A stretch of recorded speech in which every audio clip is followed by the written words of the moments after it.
Hello guys, welcome back to my YouTube channel Shampa কিচেনের তরফ থেকে তোমাদেরকে অনেক অনেক স্বাগত। তো আজকের রেসিপিটা হচ্ছে ইলিশ মাছের মাথা দিয়ে মুগ ডাল। তো কীভাবে বানাবো তো চলো দেখাই। এই রেসিপিটার জন্য আমার কী কী লাগবে, নিয়েছি গোটা জিরা, এটা সোমবারে লাগবে, আর নিয়েছি গুঁড়ো জিরে আর হলুদ গুঁড়ো, চিনি, আদা কুচি, তেজপাতা, শুকনো লঙ্কা, কাঁচা লঙ্কা, লবণ, আর নিয়েছি মুগ ডাল। তো ধুয়ে কেটে রেখেছি ইলিশ মাছের মাথা। গ্যাসটা জ্বালিয়ে দিয়ে কড়াইটা বসিয়ে দিলাম।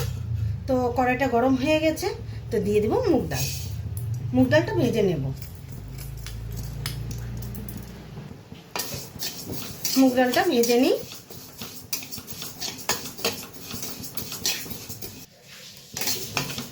তো মুগ ডালটা আমার ভাজা ভাজা হয়ে গেছে। তো কুকারে আমি ডালটা সিদ্ধ করে নেব। তো গ্যাসটা অফ করে দিই। কুকারটা বসিয়ে দিয়েছি, তো দিয়ে দিব জল।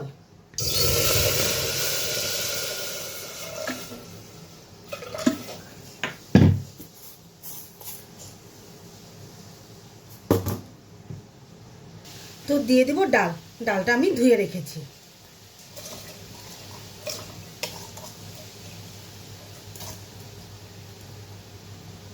তো দিয়ে দিব পরিমাণ মতো লবণ।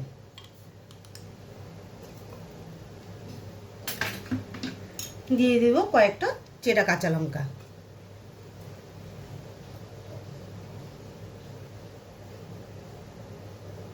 তাহলে ঢাকনাটা বন্ধ করে দিই। ঢাকনাটা বন্ধ করে দিয়েছি।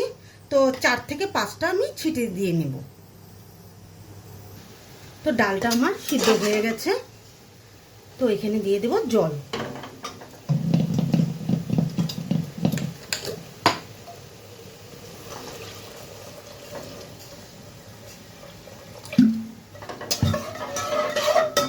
তো এই ডালের মধ্যে দিয়ে দেব হলুদ গুঁড়ো আর জিরের গুঁড়ো। জিরের গুঁড়ো দিয়ে ভালো করে ঘুটে নেব।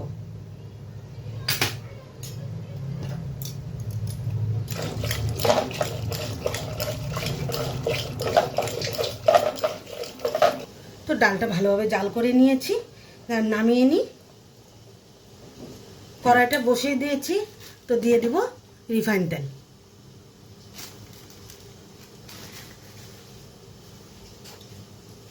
তেলটা গরম হয়ে গেছে। তো মাছের মাথাগুলো ছেড়ে দেব। তো মাছের মাথাগুলো আগে ভেজে নেব।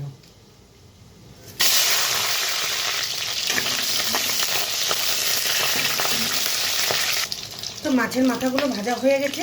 তো মাছের মাথাগুলো একটু সাইড করে আমি ফোড়নটা দিয়ে দেব। তো দিয়ে দিই গোটা জিরে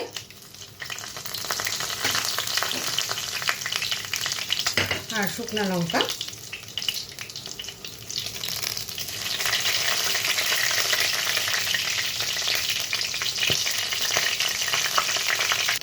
তো দিয়ে দিব তেজপাতা।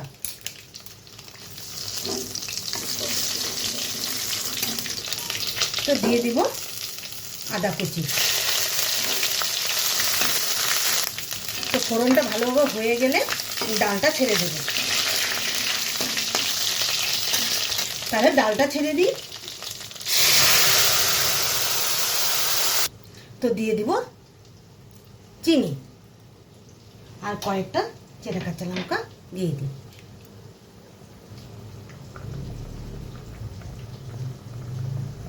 তো ডালটা আমার হয়ে গেছে। তো ইলিশ মাছের মাথা দিয়ে মুগ ডালটা আমার হয়ে গেছে। তাহলে নামিয়ে নিই।